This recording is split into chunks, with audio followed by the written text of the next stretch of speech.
বন্ধুরা তোমরা সবাই কেমন আছো? আশা করি তোমরা সবাই ভালো আছো। আমিও ভালো আছি। আজকে রেসিপি বড়া দিয়ে শশার ডালনা নিয়ে নিয়েছি। আলু, শশা, ডাল বাটা গরম বসিয়ে দিয়েছি। এবার ডালটা আমি দিয়ে দেবো কড়াইতে। ডালটা নুন লঙ্কা দেওয়া আছে। আমার ভাজা হয়ে গেছে। এবার আমি এগুলোকে তুলে নিচ্ছি। এই তেলটা আরেকটু তেল দিয়ে দিলাম।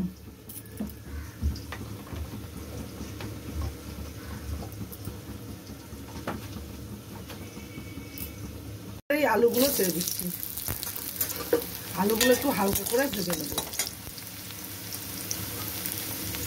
আলুতে একটু নুন একটু হলুদ দিয়ে ভেজে নেব।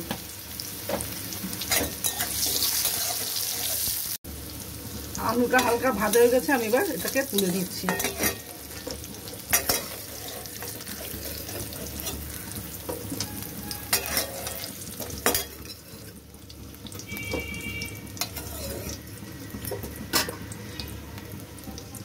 দুটো এলাচ দিয়ে দিলাম, দারচিনি দিয়ে দিলাম, তেজপাতা দিয়ে দিলাম,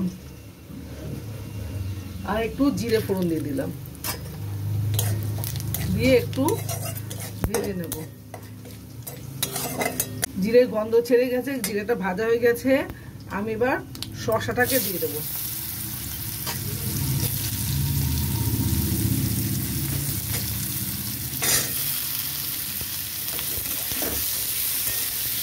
শসাটা আমি একটু তুলে নেবো।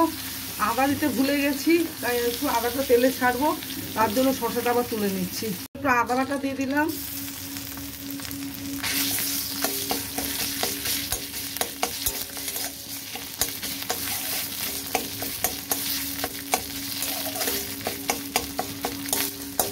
আদাটা আমার একটু ভাজা ভাজা হয়েছে। এবার আমি সেদ্ধ করা টমেটো দিয়ে দিলাম। একটা সেদ্ধ করা টমেটোটা দিয়ে দিলাম।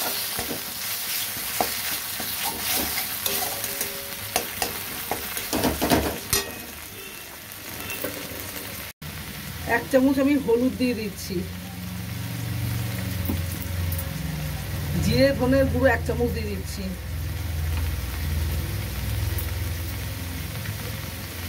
সামান্য একটু জল দিয়ে দিলাম। দিয়ে এবার এটাকে ভালো করে কষিয়ে নেব।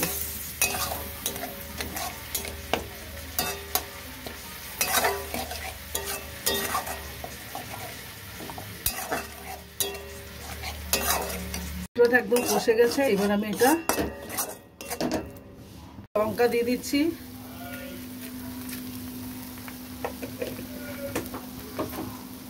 ঝাল আর নুন আপনাদের স্বাদ মতন দেবেন। মশলাটা একদম কষে গেছে। এবার আমি এটার মধ্যে শসা দিয়ে দেবো। মশলাটা কষাবার পর আমি শসার আলুটা দিয়ে ভালো করে মিশিয়ে কষিয়ে নিচ্ছি। মশলার সাথে ভালো করে এটা কষানো হয়ে গেছে। এবার আমি এটার মধ্যে জল দিয়ে দেবো। জল আমি বেশি দেবো না, অল্পই দেবো। আমি এটা শুকনো শুকনোই রাখবো। আমার তরকারিটা হয়ে এসছে, আলুও সেদ্ধ হয়ে গেছে। এবার আমি বড়াগুলো দিয়ে দেবো। বড়া দিয়ে ভালো করে মিশিয়ে নেব। বড়া আর এটা আমি ভালো করে মিশিয়ে নেব। এবার আমি এর মধ্যে একটু গরম মশলা দিয়ে দেবো। একটু গরম মশলা দিয়ে দিচ্ছি।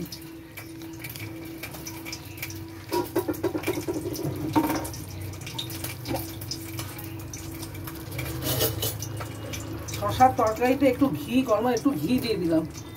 ঘি গরম মশলা দিলে খেতে খুব ভালো লাগে।